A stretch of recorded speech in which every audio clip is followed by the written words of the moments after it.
So in this case, I'm going to go over some of the basic settings that are inside the Zoom platform. So I'm actually going to launch a new meeting or launch my meeting from here inside my meetings. And earlier I scheduled them all. You'll notice even though it's not 10 a.m., I'm actually doing this at 9:14 p.m. Even though it's 10 a.m. today or 10 a.m. tomorrow, I can still open one of them. Oops, sorry. I'm click happy. So I'm going to go ahead and start the meeting. So what's going to happen now is that it's going to open up the Zoom app. It could go on to Zoom on my browser within Chrome, but on most devices it's going to open up the app in a separate window. So there's the app getting started, and it's going to ask me how I want to join with my audio. So I'm going to go ahead and click join with my computer audio, and this is going to be very fuzzy because it's later at night and I don't have a lot of lights on. So it's asking me if I want to mute myself or if I want to be able to stop my video. I can do that now that I'm in the room. I'm in here alone right now. Before I invite anybody in, the first thing that I do is that I click on the list of participants, which is me. I'm all by myself right now. And then I also click on the chat. So I have both open, ready to go. This is what I do when I'm literally just going to hang out with people in Zoom, like for my tech therapy sessions, that type of thing. So this is the simplest interface that I've used Zoom on. But after today, trying to run a class, once you start sharing your screen and still trying to run your participant list and still trying to monitor the chat, it gets a little bit more tricky. And let me show you what I mean by that. Actually, I'll stop for a second because you should see here you have your participant list. Right now I'm the only one in here. What's nice is that when you float your mouse over a person's name, you get this little down arrow which says more, and depending on who they are and what your role is, you might have the option to rename them or to delete them or to send them a message or to mute them or to shut their video off. So depending on whether or not they are you, which I don't have a lot of options with myself, but if you have other people in there, you can go ahead and fool around with those.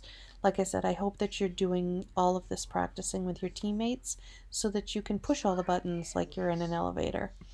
Down here are some of the ways that people can interact in your course.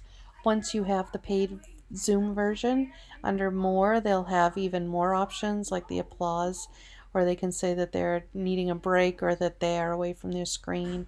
Those are some of the little icons, and they'll show up here next to your name.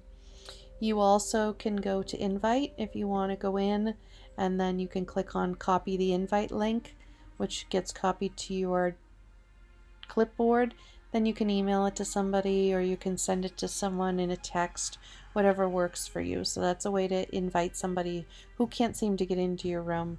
You can mute all of the participants, which sometimes is necessary if a lot of people have unmuted themselves and forgotten.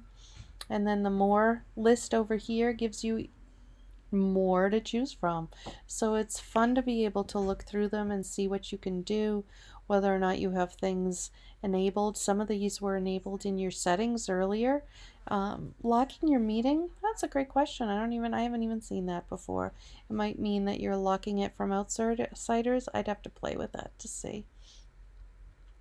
And then down here is your chat.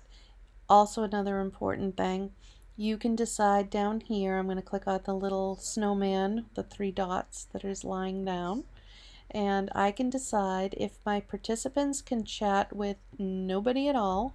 That's a good choice. Or only the host, which is you, the teacher, or right now it's me. That's another good choice. Or if they can chat with everyone publicly. Be really careful with that choice because it's hard as an instructor to monitor the chat, the participant list, the screen that you're sharing, the lesson that you have in your head. To take all of that and try and manage it at once is like trying to juggle a lot of things at the same time, and it's hard. So you decide what you want it to be. Maybe your first meeting you have nobody able to chat, or maybe only able to chat with you. I would only open up this option in a class that you know that you've made some progress with and they know what's expected of them. And so those are most of those settings. I'm going to do the rest of the settings in the next video. Yay! How do I stop this?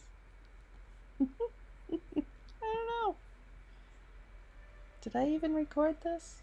No.